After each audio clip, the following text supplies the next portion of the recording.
नहमदुहु व नुसल्ली व नुसल्लिमु अला रसूलिल करीम अम्मा बाद फ़अऊज़ु बिल्लाहि मिनश शैतानिर रजीम बिस्मिल्लाहिर रहमानिर रहीम। नाज़रीन, आज आपके सामने इंतहाई अहम मसला ज़िक्र करना है और वो हर शख्स को उसका सीखना लाजमी है। अगर नहीं सीख पाएंगे तो दीन इस्लाम का अहम वाजिब आपसे रह जाएगा और जिसकी बाज पुरस बरोज़े क़यामत होनी है।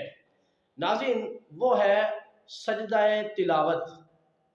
अक्सर हमारे नाज़रीन को सजदाए तिलावत का पता नहीं होता कि ये सजदा तिलावत है क्या और ये कब लाज़िम आता है, फिर इसका तरीका क्या है।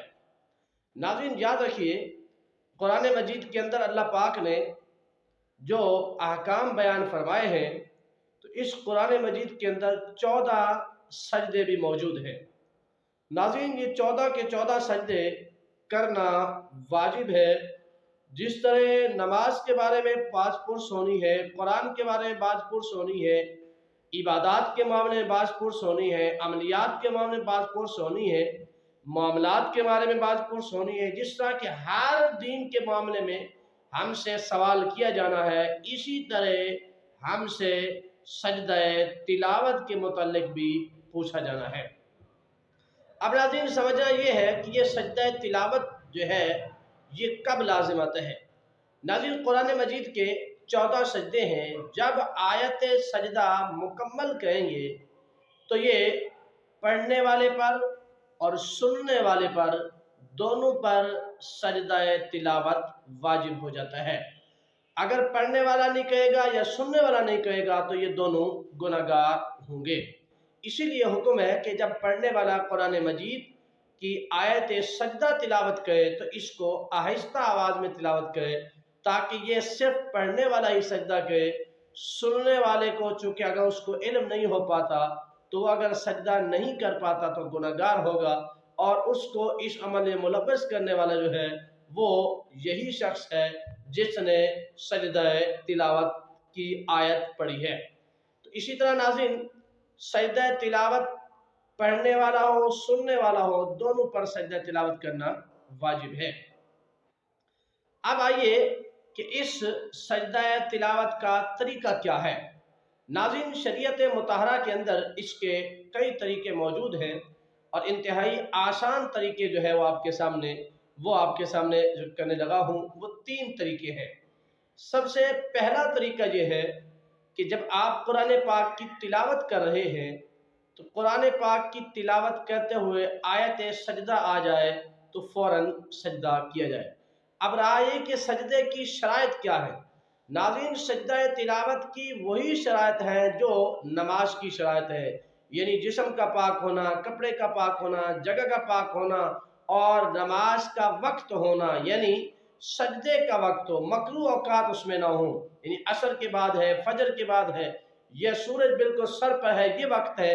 तो इन औकात में से किसी एक के अलावा हो तो फिर उसी वक्त जब आपने आयत सजदा पढ़ी है तो उसी वक्त कुरान पाक साइड पर रखें और आप सजदा तिलावत करें।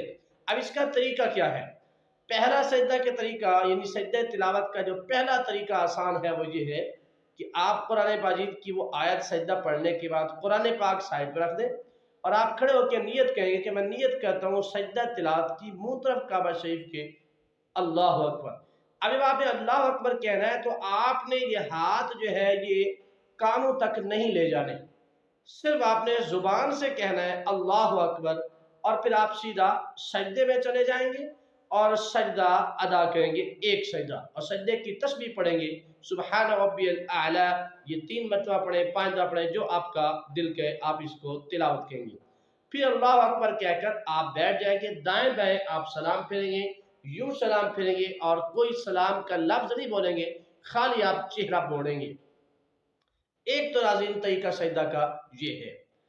दूसरा तरीका सजदा तिलावत का ये है कि आप कुरान मजीद की तिलावत कर रहे थे और जब आप कुरान मजीद की तिलावत कर रहे थे और आयत सजदा आ गई, अब आपने कहा कि मैं कुरान मजीद की तिलावत करने के बाद इसलिए सजदा करूँगा। मसलन एक शख्स जैसे कुरान मजीद का पहला जो सजदा है वो 9वें सिपारे में है। अब एक शख्स जिसने आगाज किया 9वां सिपारा शुरू से पढ़ा है उसने, अब 9वें सिपारे के 3 पाँव जब खत्म होते हैं तो आयत सजदा है। अब 3 पाँव खत्म हुए, आयत सजदा आ गई। बीच कहता है कि मैंने चूंकि रोज की रूटीन बनाई है एक सिपारा पढ़ने की, लिहाजा मैं एक सिपारा पढ़ के फिर सजदा करूंगा। तो कोई हर्ज नहीं है, आप एक पाँव और पढ़ें, जब सिपारा आपका ख़त्म हो जाए तो आप कुरान मजीद बंद करके आप सजदे तिलावत करें, उसके बाद फिर आप जो है कुरान पाक रख दें।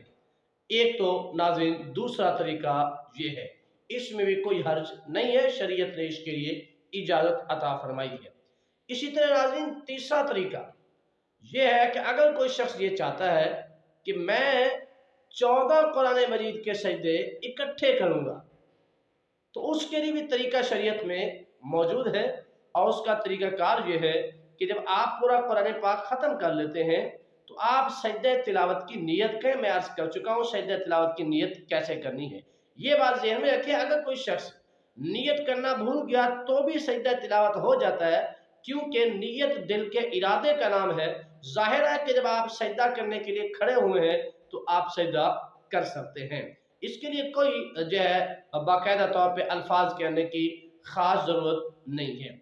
नाज़रीन इसी तरह कोई शख्स ये कहता है कि मैं 14 सजदे कुरान पाक के इकट्ठे तिलावत करूँगा, या कोई शख्स ऐसा है जो किसी दफ्तर में बैठा है या ऐसी जगह बैठा है जहाँ उसके लिए मौजू जगह नहीं है कि जहाँ पर वो सजदा कर सके, तो अब अगर वो चाहता है कि नहीं जी मैं जो है किसी वक्त या नमाज के वक्त कर लूँगा, तो भी कोई हर्ज नहीं है। आयत सजदा तिलावत कर ली है, जब नमाज अदा करने जाएगा तो नमाज पढ़ने के बाद या नमाज से पहले ये सजदा कर लेगा।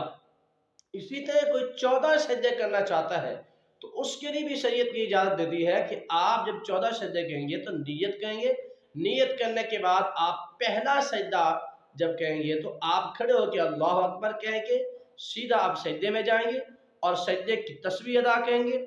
सजदे की तस्बीह के अदा करने के बाद फिर आप अल्लाह अकबर कह के बैठ जाएंगे और दाएं बाएं चेहरा मोड़ लेंगे। इस तरह फिर अल्लाह अकबर कह के दूसरा सजदा कहेंगे, फिर इसी तरह जो है अल्लाह अकबर कह के तीसरा सजदा कहेंगे, फिर चौथा सजदा कहेंगे, फिर पांचवा, फिर छठा, फिर सातवां, फिर आठवां, फिर नौवां, फिर 10वां, फिर 11वां, फिर 12वां, फिर 13वां। नाज़रीन जब 14वां सजदा आएगा तो आप फिर खड़े हो जाएंगे और खड़े होकर अल्लाह अकबर कहकर फिर सजदे में जाएंगे और इस तरह सजदा मुकम्मल करने के बाद आपके 14 सजदे मुकम्मल हो चुके हैं। नाज़रीन अब 14 सजदों की तकमील के बाद आप जो है अपने ऊपर जो जिम्मेदारी थी सजदा तिलावत की वो आप अदा कर चुके हैं। तो नाज़रीन याद रखिएगा ये इंतहाई अहम मसला है और ये ज़रूरी मसला है, इसलिए खैरुन्नास में यनफ़उन्नास के तहत कि लोगों में बेहतरीन शख्स वही है जो दूसरों को नफ़ा देता है। तो आइए नाज़रीन ये सजदा तिलावत की इस वीडियो को आप और दूसरे अहबाब तक